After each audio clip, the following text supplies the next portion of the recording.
India and Pakistan once again locked in a handshake diplomacy. Today, I think we had naturally to deal with the overwhelming issue of what's happening on the line of control, on issues like terrorism. Pakistan raised some of their issues. I think, but we dealt with the immediate task of actually getting these out of the way, and that is what we concentrated on.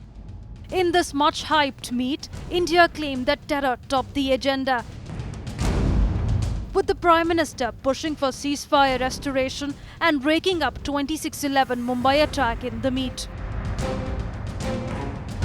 The issue of action on Mumbai, on the perpetrators of Mumbai, the issue of terrorism as a whole was mentioned. But apart from the similar soft diplomacy, Pakistan failed to give any concrete assurances.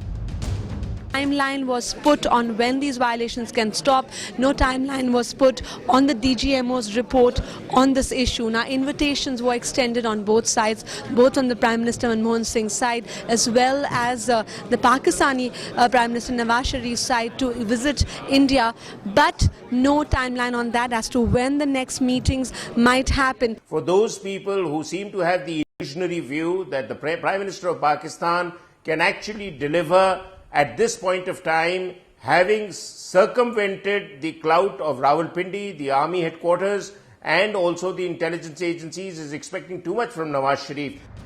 Sham talks over, both the Prime Ministers extended invitation to each other for yet another round of bilateral talks.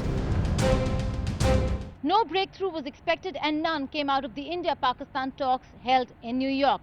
Prime Minister Manmohan Singh raised the LOC violations and terror emanating from Pakistan, and Pakistan that came with an agenda that was fulfilled. They came, they talked about Balochistan, they cried victim, and they gave false assurances. The Prime Minister did emphasize the importance. He did mention the external interference in Balochistan and also in other parts of Pakistan. With pressure mounting within his own party and Modi's all-out challenge, both these will only get worse for the Prime Minister as he returns from the United States clearly empty-handed over the Indo-bilateral talks. Bureau Report, Times Now.